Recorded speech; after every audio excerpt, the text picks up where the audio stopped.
Assalamualaikum warahmatullahi wabarakatuh. Satu rasa, satu jiwa, satu cipta, metafakta, fakta bicara, rahayu untuk alam semesta. Yang masih bersama Gus Afik, saya doakan suke waras tentrem, bahagia tanpa batas. Sungguh Gus Afik yang dimuliakan Allah, hamba yakin di Indonesia masih ada hakim yang memiliki hati yang adil, dan saya yakin Gus Beki bebas tanpa syarat. Allahu Akbar, Allahu Akbar, Allahu Akbar.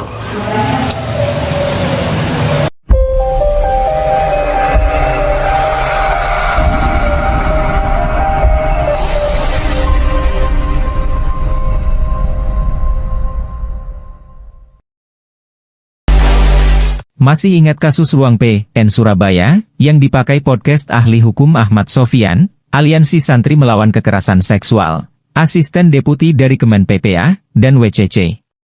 Berikut pernyataan Humas PN Surabaya, saat dikonfrontir wartawan sore ini, pukul 17.10. Karena waktu kita memberikan izin dari Kementerian PPA, itu hanya dari kementerian aja, ternyata ada yang nyelonong dari orang luar, kita kan nggak tahu. Satu orang atau berapa orang? 2 orang katanya, tapi saya nggak tahu. Saya sama Mas Edi terus. Secara postur cowok atau cewek? Kalau laporan izin itu diberikan kepada PPA itu dalam rangka apa? Ya untuk memantau, itu aja. Makanya kalau masuk ke ruang sidang saya nggak diizinkan, tadi kan mau masuk ruang sidang saya nggak boleh, saya bilang. Artinya tidak mengizinkan ruang sidang dipakai sebagai podcast ya? Nggak boleh, itu bukan ruang sidang Mas. Itu ruang tunggu anak. Ruang tunggu anak. Iya. Kapan itu Pak? Terus saya pun nggak tahu kapan terlaksananya itu. Meskipun ruang tunggu kan, tapi tidak. Iya, sebelumnya nggak boleh. Makanya kita kecolongan ini. Saya pun nggak terkunci, itu terbuka. Jadi saya kemarin udah klarifikasi ke Satpam, itu karena masuknya tuh bareng sama dari kementerian, tuh dikiranya anak buahnya. Ternyata menurut informasi dari penasihat hukum terdakwa itu dari LSM. Saya walau bisa saya tidak urusan sidang juga kan yang saya izinkan itu yang dari LPSK, dari kementerian itu aja, yang lainnya tidak boleh, itu pun tidak boleh masuk ke ruang sidang. Itu aja. Menanggapi sebagai pengacara. Ya itu kita, makanya saya instruksikan kepada Satpam, siapapun yang masuk harus identitas jelas. Dari mana harus jelas. Nah itu udah boleh. Walaupun sidang tertutup itu harus bisa orang lain masuk selain. Tidak boleh, Bu, saya bilang tidak masuk. Jangan salah kaprah. Itu di ruang tunggu sidang anak. Ya, itu kita steril. Ya itu makanya kami. Lu kok? Ya ini tadi sudah disampaikan Bu. Itu karena masuknya bareng sama kementerian itu tadi, kami juga enggak tahu. Ya, Pak. Terima kasih, Pak. Ye. Aduh, saksi yang diperiksa yang ada Pak Polri Pak. Gimana Pak? Oke, ada 2 saksi yang diminta keterangan hari ini. Ada beberapa keterangan yang tidak bersesuaian. Jadi tidak apa-apa, itu biasa.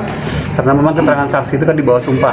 Ada ancaman pidana di situ. Keterangan saksi yang memberikan keterangan saksi bohong atau palsu di persidangan ada sanksi pidana 7 tahun. Nanti kami akan pertimbangkan seperti apa nantinya. Berarti tadi bisa diartikan dia bohong atau gimana? Enggak, kami belum bisa ada keterangan saksi yang tidak bersesuaian saja. Maksudnya tidak bersesuaian dengan apa? Ada beberapa keterangan saksi yang sebelumnya kita minta, itu saja. Lalu Nggak ada bukti bersesuaian baru? dengan korban atau gimana maksudnya? Ya, ada beberapa keterangan saksi yang sudah kita minta keterangan. Jadi beberapa keterangan tidak bersesuaian itu saja. Apa ada bukti-bukti baru Pak? Tidak ada. Yang tidak bersesuaian itu dengan keterangan saksi yang lain Ya, atau dengan tekok? keterangan saksi yang lain. Oh gitu. Dan saksi-saksi lain ada 11 yang sudah kita minta keterangan.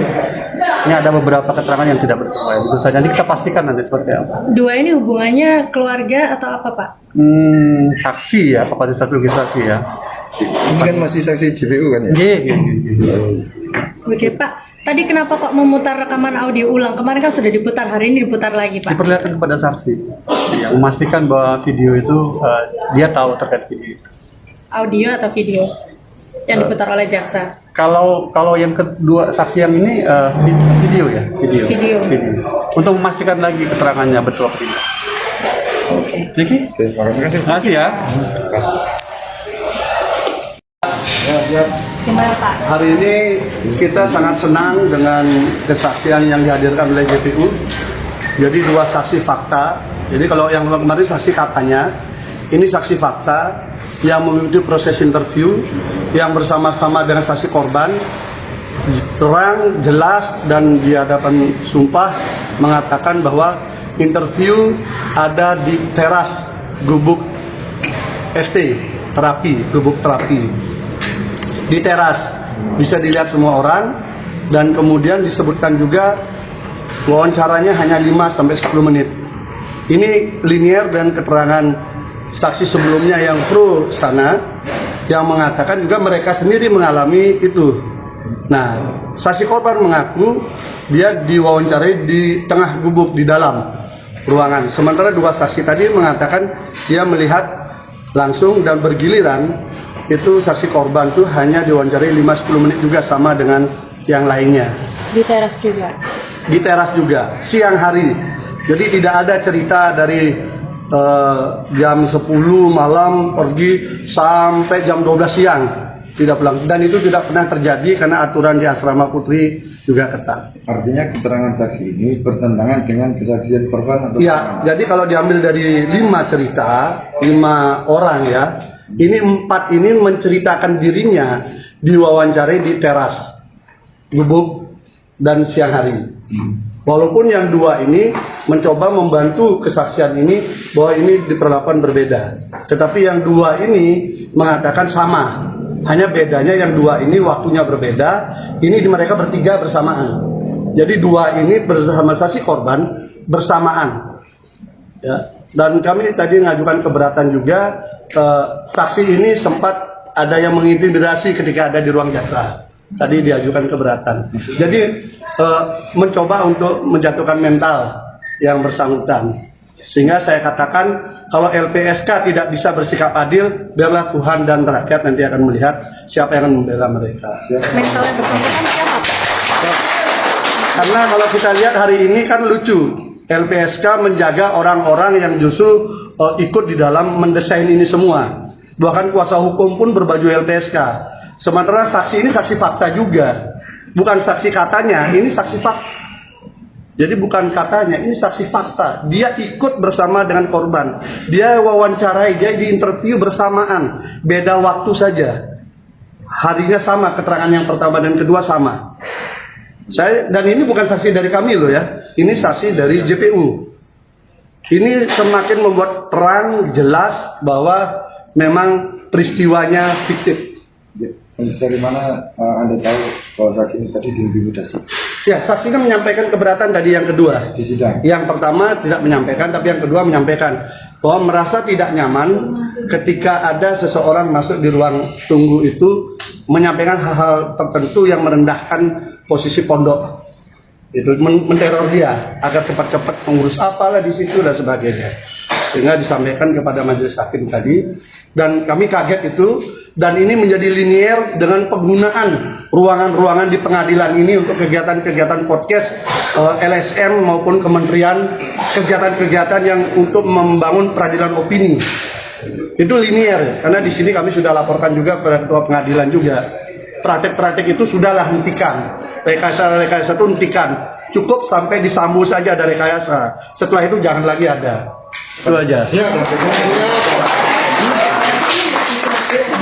Disampaikan tadi, jadi di ruang sidang resmi saksi yang kedua menyampaikan tidak nyaman dengan adanya orang. Mestinya saksi ini kan tidak diganggu.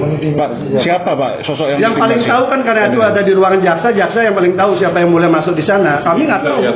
Kalau intimidasi itu sendiri dilakukan berkala atau sekali saja? Baru ini muncul. Kami kan baru saksi fakta kan baru ini. Saksi yang lain kan saksi cerita katanya. Yang dihadirkan pakai baju LPSK segala itu mayoritas cerita katanya dari korban. Kalau ini dia melihat korban langsung diwawancarai. Pak, berarti kalau ada di ruang jaksa berarti kemungkinan orang. Silakan aja siapa yang bermain. saya nggak tahu. Tapi intinya bahwa itu muncul di ruang sidang. Intimidasi itu dilakukan kapan? Tadi, jadi Saat mereka istirahat? kan menunggu nih kan? Iya tadi. Saat istirahat? Merasa tidak nyaman ya, karena bahasa-bahasa itu bagaimana merendahkan posisi pondok lah. Gitu. Sebagai alumni pondok dia merasa tidak nyaman, seakan mengganggu pikiran dia untuk bersaksi. Padahal itu saksinya saksi JPU loh. Kami kan belum mengajukan saksi, kami juga kaget kesaksiannya. Selesai melakukan intimidasi itu berapa orang, Pak? Saya nggak tahu, nanti kan kelihatan yang paling tahu kan JPU, karena ada di ruangan JPU itu kan. Oh diperbolehkan masuk itu Pak? Saya nggak tahu, kita tahunya di sini. Ketika disuruh memberikan catatan tambahan apa, itulah yang terjadi. Gambarkan juga sama saksi. Hanya merasakan dia menyampaikan bahwa merasa tidak nyaman dengan adanya seseorang yang mendatangi mereka berdua, kemudian menyampaikan soal masalah pondok itu loh kurang inilah sebagainya, sehingga dia sebagai orang alumni pondok itu merasa terganggu. Ya intinya secara psikologis lah, pendekatan perempuan ditekan begitu kan. Sosok yang datang itu satu orang atau dua orang? Sosok yang datang itu dari satu. Saya nggak tahu karena Nggak tahu, satu orang. fakta itu yang diceritakan tadi. Tapi di antara itu semua kan itu tidak terkait dengan peristiwa ya. Peristiwa boleh dikatakan hari ini dakwaannya runtuh oleh kesaksian dari JPU. Intimidasi itu dilakukan secara fisik. Psikis. Apakah Psikis. Kalau fisik kan nggak mungkin lah, polisi banyak begitu di situ, nggak mungkin kan. Tapi psikis, bahasa bagi perempuan kan kata-kata lebih tajam kan daripada silet kan. Menegaskan aja keterangan dari dua saksi yang beda ini berarti beda dengan keterangan dari saksi korban ya yang pernah Beda dari saksi korban, tetapi dia hampir sama dengan dua saksi yang disebutkan, dua perempuan itu yang disebutkan juga di interview. Dua orang ini mengakui dia diwawancarai di teras, dua-duanya 10 menit. Tetapi ketika dia bersaksi bahwa si korban itu ceritanya beda gitu lah. Tetapi tadi dengan ditambah dua lagi bahwa dia juga sama, sebenarnya lima-limanya ini sama, lokasinya sama, durasinya juga sama. Gitu. Jadi peristiwa itu berarti tidak benar ada peristiwa dari malam sampai pagi sampai siang baru pulang. Itu dibantah betul. Saya juga ya mungkin anugerah Tuhan lah, doa teman-teman pelan-pelan kebuka. Perlu perjuangan lebih keras lagi. Makasih Pak Gede. Ya.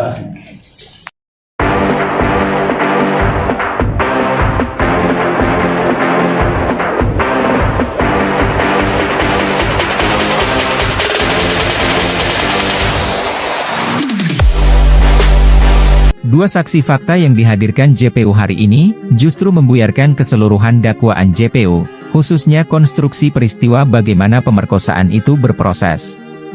Kronologisnya justru telah dipatahkan dan semakin membuktikan peristiwa itu menuju fiktif. Tempus delicti dan locus delicti sudah semakin tidak berkesesuaian satu sama lain. Terdakwa belum menghadirkan saksi, ada charge, dan masih murni dari BAP dan JPU. Dua saksi fakta dengan tegas menyatakan, kalau interview dilakukan siang hari, dan tidak pernah dilakukan dari malam hari sampai siang hari. Alasannya jelas dan tegas, dari aturan asrama putri, kegiatan putri pagi sampai sore jika di lokasi tersebut. Kalau yang laki-laki baru berkegiatan sampai malam. Durasi interview juga hanya 5-10 menit dan mereka berdua melihat saat saksi korban di interview terdakwa dengan durasi yang hampir sama di tempat yang sama, yaitu di teras gubuk Cokro Terapi. Peristiwa yang disebutkan mereka bertiga dengan saksi lainnya telah melakukan ritual kain kemben dan bertelanjang telah dibantahnya. Dua orang saksi menyatakan tidak pernah ada bahkan yang disebutkan, kolamnya di bawah gubuk Cokro Terapi justru kolam yang bocor tidak ada airnya. Selain itu mereka berdua menyatakan tidak pernah malam hari ke TKP tersebut. Sehingga saksi awal yang membual ada ritual mandi kain kemben Sidomukti tersebut terpatahkan, karena dua saksi yang dicatut namanya ikut ritual tersebut justru menyatakan peristiwa itu tidak pernah ada. Mereka dengan tegas di atas sumpah menegaskan peristiwa itu tidak pernah diikutinya. Yang menarik, saksi menyampaikan keluhannya jika ketika berada di ruang tunggu JPU menanti memberikan keterangan didatangi oknum tertentu yang mengganggu konsentrasi mereka untuk bersaksi dengan nuansa merendahkan sistem pendidikan Ponpes.